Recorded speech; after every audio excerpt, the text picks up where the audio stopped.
As well as the string column types that we looked at in the last movie, MySQL also has some numeric column types for storing numeric data. We're going to use the same database that we created earlier on in this chapter. And let's create a sample table. Let's call it numbers. And we're going to use this to show the first numeric column type, which is called integer. Now, an integer is a whole number rather than a number with a fraction appended to it. So we're only able to store whole numbers in an integer column. Let's call our first column simply I, and that will be an integer.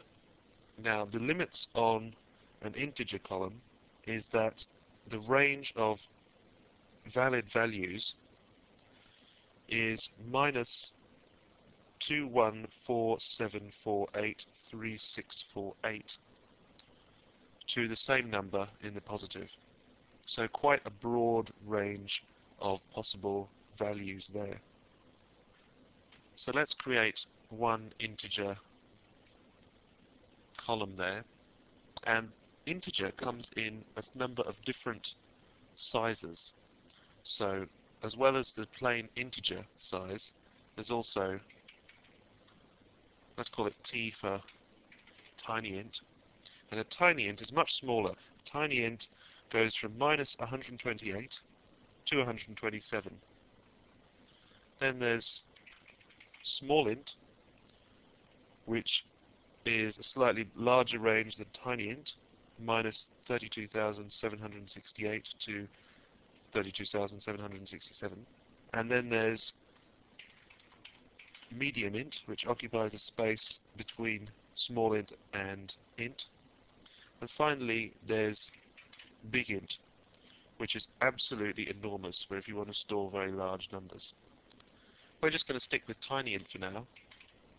There's one more thing you should know about these different sizes of the integer column type, is that if you include the unsigned keyword afterwards, then the range changes. So a tiny int, instead of having a range of minus 128 to 127, unsigned, it has a range of 0 to 255. So what the unsigned means is that you're not allowed to include negative figures if the unsigned value has been specified. So essentially, the unsigned ranges of integer types allow for numbers that are twice as big as the upper limit of a signed range, but they don't allow for negative numbers. So just let's have a tiny int that is signed. In other words, we don't specify unsigned. And now we're going to have another column. We're going to call this one Z. It's going to be another integer. We're going to specify another property called zero fill. Zero fill will fill up our column, any numbers, any space that's left in front of the number that we put into the column, it will fill with zeros.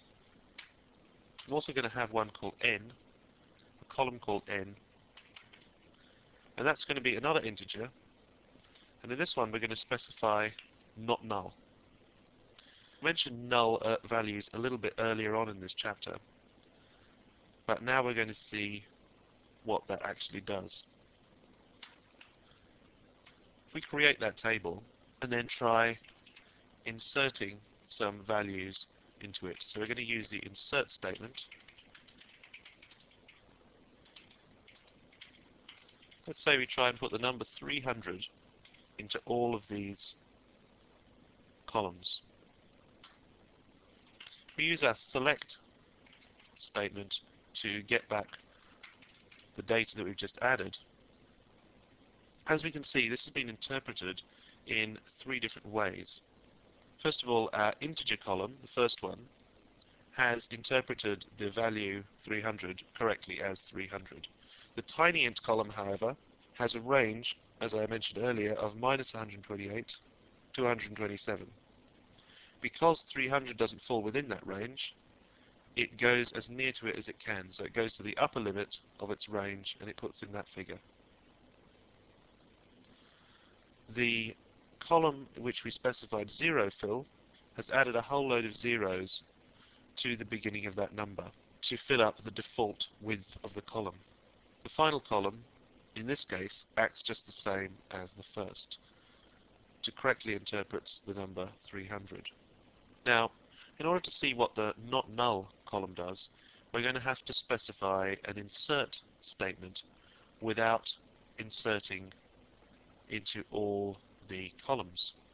If we simply do that by saying insert into numbers values 20, say if we just wanted to fill in the first one and leave the rest blank, MySQL will give us an error. What we need to do is to use a slightly different syntax for the insert statement, where we specify in brackets after the table name the particular column or columns in which we want to enter some data. So in this case we just want to enter into one column, T. Let's use I because that's the first one. And we're going to put the value 20 into that column. This time the query works. When we take a look at the contents of our table, in the new record, the lowest one, we'll see that the number 20 was added into the first column, and then capital NULL has been put in the second two. Now this is what happens generally when we specify insert statement without mentioning one or more of the columns. So a null value is shown where no value has been placed into the column. On the last column, however, because we specified not null, it automatically fills in a 0. Now the difference between 0 and null may not be immediately obvious, and I won't go into it in this movie, but it does make quite a difference. Essentially, a null value is a value that hasn't been assigned anything, whereas a 0, although it may not seem much of a value, is still some kind of value. For instance, if you run a search for zeros, you won't find nulls in your database. They're not equivalent. In terms of string columns, you specifying not null on a column type will fill that column with an empty string rather than a null value. We'll look at the significance of this later, as I said. So that's it for integers. Integers, very simple type of data, doesn't allow fractions.